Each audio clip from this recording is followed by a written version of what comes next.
Hello friends and welcome to the Exams Made Simple. So this video is very important for those who are preparing for UPSC and especially UPSC 2027. जो UPSC 2027 में देने वाले हैं उनके लिए तो बहुत ही ज़्यादा हो जाता है ये video. Why?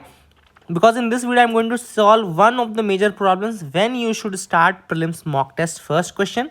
Second, how many mock tests are important? How many mock tests are needed for clearing this examination? And third important question is how to proceed. Means should we solve full length test first? Should we solve test series first or what? So every question will be answered in detail in this video. I hope you people will like the content. Current affairs का daily news analysis हम डालने लगे हैं.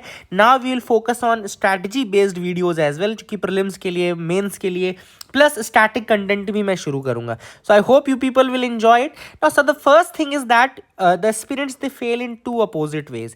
दो तरीके से aspirant fail होते हैं. First, they start too early और they start too late. Both of the things are possible. One of the person is starting too early, that is he is completing mocks before completing the syllabus. He is scoring 40-60 and destroying his confidence. He is ignoring the test ignorance and not ignoring the preparation as well. Then second person who is starting too late will be, first mock will be in April for a May examination, so that is too late. No time for fix weak areas. मतलब जो उसके week parts है उसको सही करने का कोई समय नहीं बचेगा अगर आप बहुत लेट स्टार्ट करते हो. And time management will be की. मैं आपको बताऊंगा स्ट्रैटेजी कैसे होती है, कैसे हमको पेपर सॉल्व करने चाहिए, पहले क्या करना चाहिए, लास्ट वीक में क्या करना चाहिए, ये सारी चीज़ें आपकी इस वीडियो में सॉल्व कर दूंगा मैं, ठीक है ना. सो कहाँ फेल होते हैं. Now the short answer for starting the test series, the regular full length mock test, मैं आपको टाइम लिमिट देता हूँ 4 to 6 months before the examination. Full length test आपके 4 से 6 महीने पहले स्टार्ट हो जाने चाहिए. दैट इज दिसंबर जनवरी. मतलब अगर आप इस बार 2027 में एग्जामिनेशन देने वाले हो, सो दिसंबर 2026 और January 2027 you should start your full length test. ये फुल लेंथ मॉक टेस्ट का है. मैं ये भी बताऊंगा आपको कि फुल लेंथ के पहले आपको क्या करना है, बट फुल लेंथ टेस्ट का टाइम पीरियड है 4 to 6 months before the examination. So the examination is either in May और जून, जो कि मई है probably. So 4 to 6 months before that, ठीक है. So rule of thumb is that finish one full reading of the syllabus first. पहले आप एक फुल रीडिंग सिलेबस की कंप्लीट कर लीजिए, just one full reading of the syllabus. Then your mock will start fixing your weak areas, है ना. So they will start fixing the weak areas. अब आप ये सोचें कि मैं मॉक के थ्रू ही सिलेबस कंप्लीट कर लूँ, तो वो भी पॉसिबल नहीं. कई लोग सोचते हैं मैं मॉक ही मॉक सॉल्व करूँ और सिलेबस फिनिश रहेगा, वो पॉसिबल नहीं है. अब देखो, मैं इस सिलेबस को जो है 4 phases में डिवाइड कर देते हैं. फर्स्ट है foundation.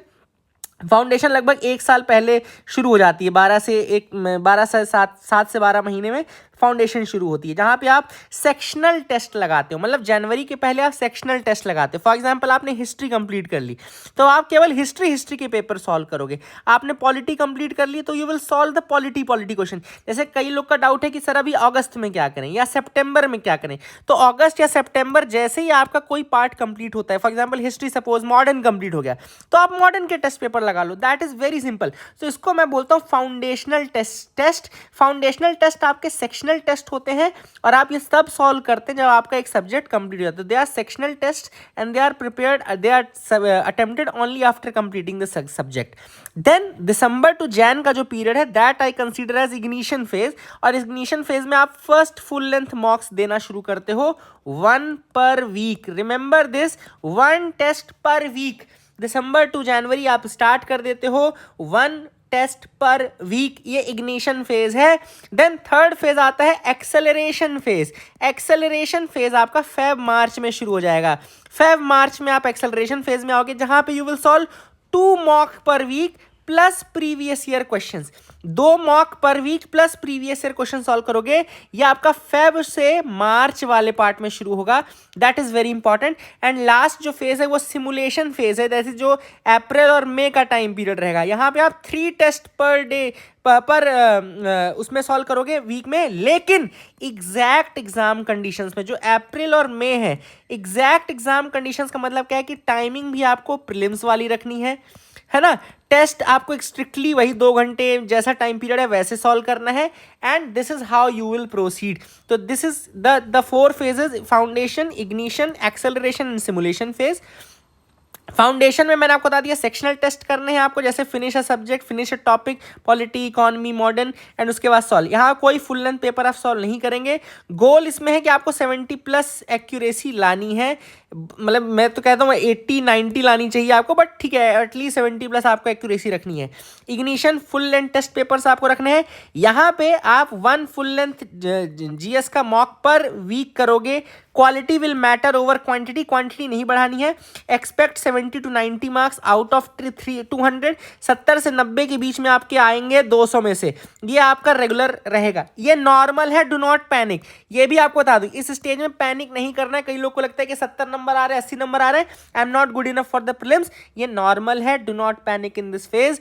Then diagnose your weak areas, इस टाइम पे diagnose your weak areas and begin 1 CSAT mock every 2 week. हर 2 वीक के बाद एक CSAT का भी मौका आप देना, क्योंकि CSAT में बहुत लोग बाहर होते हैं। ठीक है, एक्सेलरेशन मैंने बताया double the frequency 2 test plus यहाँ पे PYQs यानी प्रीवियस ईयर क्वेश्चंस भी चालू हो जाएंगे, है ना। They should be solved in timed condition. Previous year question जब आप लगा रहे होंगे तो आप उसको टाइमली कंडीशंस में लगाएंगे, क्योंकि वो यूपीएससी का एग्जैक्ट पेपर है। Simulation fees before the examination, यहाँ पे रियल टाइम में मॉक आपको सॉल्व करना है, 3 मॉक्स पर वीक। टाइमिंग आपको 9:30 शार्प AM पे चालू कर देना है। ट्रेन योर ब्रेन, अपने ब्रेन को सॉल्व करना सिखाइए। OMR शीट में करिए, मोबाइल बंद रखिए, वाटर ब्रेक नहीं रहेगा, फुल एग्जाम का डिसिप्लिन रहना चाहिए। इसमें आप अल्टरनेट कर लीजिए CSAT और GS। CSAT जरूर सॉल्व करिए, हर स्टेप में मैं आपको बोल रहा हूँ CSAT का एग्जाम पेपर जरूर लगाइएगा। तो कितने मॉक इनफ है, तो याद रखिएगा 30 से 40 लगभग आप फाउंडेशनल फुल लेंथ GS मॉक्स करोगे। देन आपको याद रखना है कि प्रीवियस ईयर क्वेश्चन कम से कम 10 सालों के 10 years previous year question are must, याद रखिएगा। एंड इसके अलावा जो CSAT है, CSAT के भी कम से कम 15 पेपर आपको नॉन निगोशिएबल तरीके से करने हैं, ठीक है ना। I hope you got clarity. जो मिस्टेक्स लोग करते हैं वो है कि they skip the previous year question paper, उनको लगता है रिपीट नहीं होगा। कई लोग अप्रैल में शुरू करते हैं, वो भी गलत होता है। And taking new मॉक्स in last 10 days, वो कई बार के बच्चे क्या करते हैं, लास्ट का जो 5 दिन या 1 हफ्ता बचा ना, उसमें नए नए पेपर्स और लेकर के आ जाते हैं, न्यू मॉक्स ले आ जाते हैं। They should not do that. Don't do anything in the last 7 days. 7 days last अपने रिवीजन के लिए रखिए, वहाँ पे कोई ऐसा बहुत वो ताबड़तोड़ पेपर सॉल्व करने की जरूरत नहीं है, ठीक है। एक एक पेपर भी that will be enough, but नए मॉक्स नहीं, पुराने मॉक्स का ही revision. So this is the strategy of solving test series, this is the strategy of how you can include the test series for mock test for your betterment. ये चीज आपके लिए important थी। I hope you got clarity. That is it. Thank you, have a nice day.